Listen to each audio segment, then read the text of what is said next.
Volkswagen is a German automaker with its headquarters in Wolfsburg, Lower Saxony. It was established in 1937 by the German Labor Front, a branch of the Nazi Party, and revived as a major brand after World War II by British Army officer Ivan Hirst. It's best known for the iconic Beetle and serves as the flagship brand of the Volkswagen Group, which was the largest automaker by global sales in 2016 and 2017, thanks to its production of the VW Beetle. China is the group's largest market, accounting for 40% of sales and profits. Its name is taken from the German words Volk and Wagen, which together mean people's car. So in today's video, we'll talk about the history of Volkswagen. Let the video get started. Cars were a luxury in the early 1930s. The majority of Germans could only afford motorcycles, and only one German in every 50 had a car. Some automakers started their own separate people's cars projects in search of a potential new market. The developing trend wasn't new. Bela Bareigny, a trailblazing automotive engineer, is credited with coming up with the fundamental idea in the middle of the 1920s. The Standard Superior was created by Joseph Ganz. From 1925 to 1928, the German company HEINRICH mass-produced a compact, inexpensive rear-engined vehicle. The Tatra T77, which was developed by Hans Ledwinka and was a favorite among the German aristocracy in Czechoslovakia, was getting smaller and less expensive with each modification. The prototype's automobile body was produced by Erwin Komenda, the longtime chief designer of Auto Union, who was a member of Ferdinand Porsche's hand-picked crew. The Beetle we know today is a direct result of this work. It was one of the first automobiles to be created using a wind tunnel, a technique that had been employed since the early 1920s for German aviation construction. Before being deemed complete, the car designs underwent extensive testing and completed a record-breaking 1,000,000 miles of testing.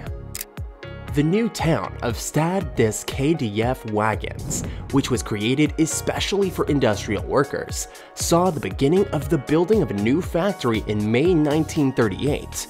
By the time the war began in 1939, this manufacturing had only produced a small number of automobiles. Beginning in 1948, Volkswagen had a significant symbolic and financial role in the revitalization of West Germany. In 1948, the factory was taken over by Heinrich NORDHOFF, a former top manager at Opel, who had overseen the manufacturing of both military and civilian vehicles in the 1930s and 1940s. Major Hirst departed the business in 1949, and it was reorganized as a trust that was governed by the governments of West Germany and the state of Lower Saxony.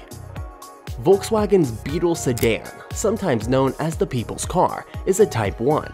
NORDHOFF upheld the one-model approach until just before his passing in 1968, except for the launch of the Volkswagen Type 2 commercial vehicle and VW Karmann Kia sports car.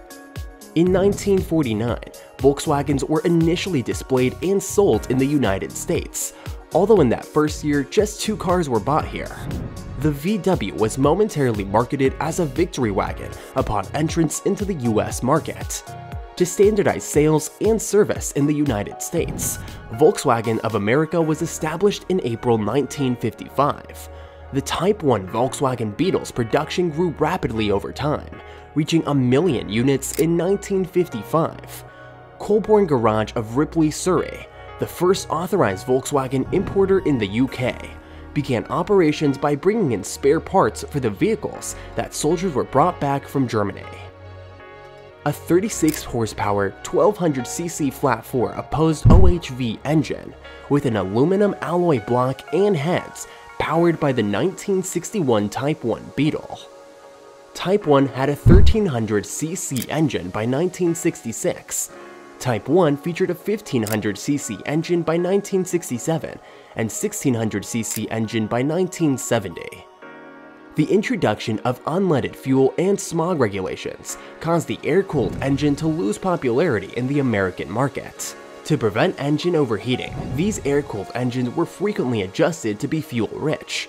However, this resulted in high carbon monoxide emissions. Later, VW's production machinery was relocated to Mexico, where automobile emissions were not restricted. On the US West Coast, where the limited capacity cabin heating was less annoying, Beetles were very popular. By 1973, Volkswagen was facing significant problems. In comparison to the Beetle, the Type 3 and Type 4 models sold in significantly lower numbers, and the NSU-based K70 didn't do well. Sales of the Beetle had begun to fall off quickly in areas of North America and Europe. The firm was left with the dilemma of how to replace the Beetle once manufacturing had to stop. The fact that VW owned Audi/AutoNation worked to its advantage. Volkswagen would be better able to build a reliable Beetle replacement thanks to its experience with front-wheel drive and water-cooled engines. This new generation of Volkswagens, which included the Passat, Scirocco, Golf, and Polo, was influenced by Audi. Volkswagen's selection of vehicles quickly matched those of other significant European automakers. The Volkswagen Golf has been made in 8 generations, with the first one being built in the summer of 1974 through the fall of 1983. The second generation Golf hatchback Jetta sedan was made at Westmoreland Assembly and debuted on sale in North America at the beginning of the 1985 model year.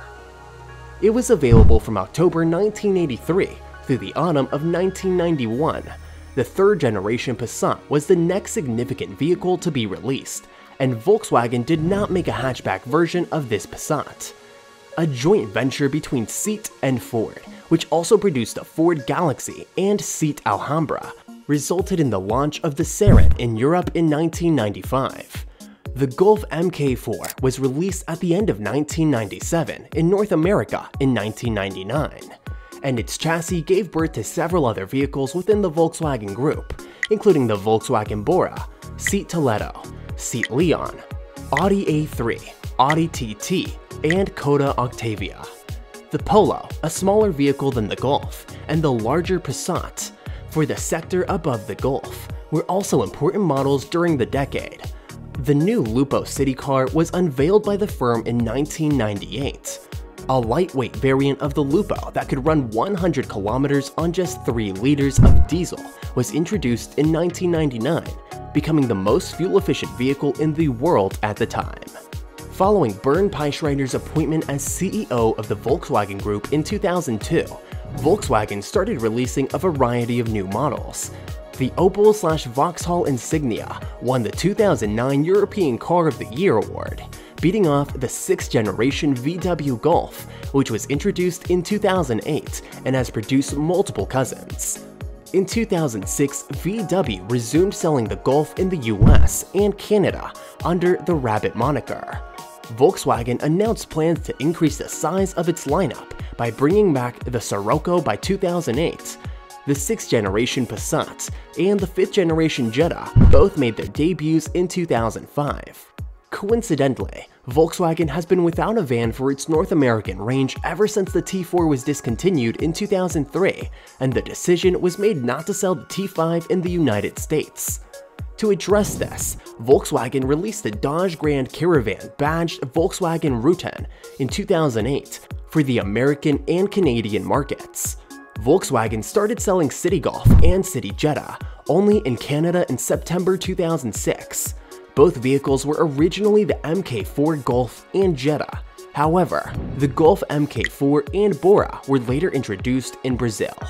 These new vehicles from Volkswagen are considered a test of the subcompact market, and if successful, may be the start of a thriving subcompact sector for Volkswagen.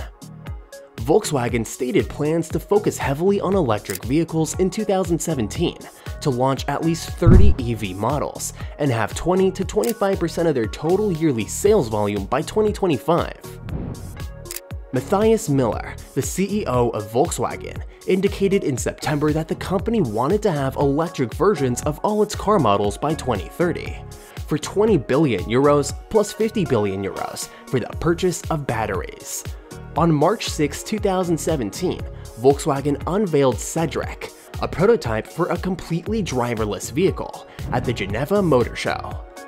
Volkswagen debuted its all-electric IDR in 2018 and made a comeback in the racing world. The electric concept car, an off-road electric SUV, was unveiled by Volkswagen in September 2022. That's all for today's video, guys. What do you think about the video? Tell us your views in the comment section below. Thank you so much for taking the time to watch this video. If you haven't subscribed to the channel yet, subscribe to Car History. We'll see you in the next video. Until then, bye and have a good day.